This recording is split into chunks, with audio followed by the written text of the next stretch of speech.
Hi friends, చూడండి ఇక పునాది ఈ మధ్య కట్టాం కదా. ఇంటి వరకు అయితే 4 మూలలు అయిపోయింది.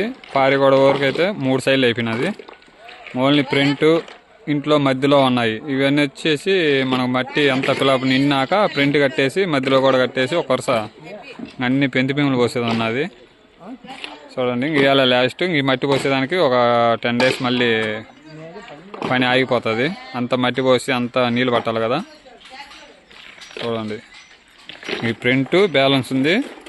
మధ్యలో మట్టి నింపినాక అన్నీ ఒక వరుస వేసేసి అన్నీ ఇంకా భీములు పోయాల మొత్తం. చూడండి ఫ్రెండ్స్, అంత మా వాళ్ళు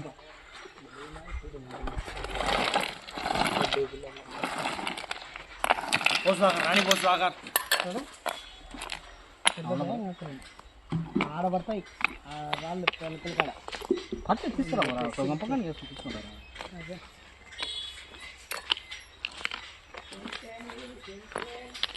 ఈ మధ్యలో అనేది మనం మట్టి నింపినాక వస్తాయి అన్నమాట. రూమ్లు అన్నీ పైకి నింపినాక ఒక్క వరుస వేసేసి మనం పునాది దాని మీద ఇంకా భీములు అడుగు భీములు వేసేస్తాం అనమాట. ఎన్ని రూములు వస్తే అన్ని రూములు ఏర్పాటు చేసి ఒక్క వరుసతో మట్టి నింపినాక దాని మీద అడుగు భూములు వేసేస్తాం మొత్తం. ఇప్పుడు ఏడ కాదు, ఒక 10 days టైం పడుద్ది. ఇంతవరకు అయితే ఆఫ్ చేసినాము. ఇవాళ లాస్ట్ ఇది. చూడండి పారిగోడ వరకు అయితే 3 సైడ్లు అయిపోయింది పునాది. ఇంటి వరకు అయితే రౌండ్ చుట్టూ అయిపోయినది.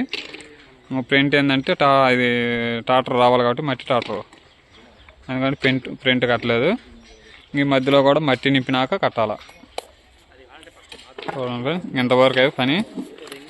ఇది నెక్స్ట్ వీడియోలో మనం ఫుల్ అప్డేట్ ఇస్తాను అన్నమాట. మొత్తం మధ్యలో ప్రింట్ అన్నీ ఎలా ఉంటాయి, రూమ్లో ఏందనేది నెక్స్ట్ వీడియోలో మొత్తం ఇస్తాను అప్డేటు మొత్తం. చూడండి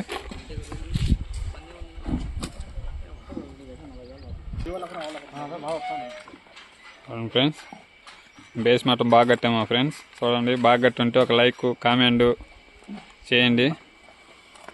చూడు 2 అడుగులు ఎడల్పు బేస్ మట్టం.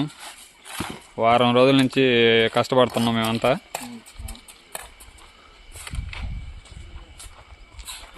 ఓకే ఫ్రెండ్స్, ప్లీజ్ సబ్స్క్రైబ్ చేసి లైక్ చేయండి.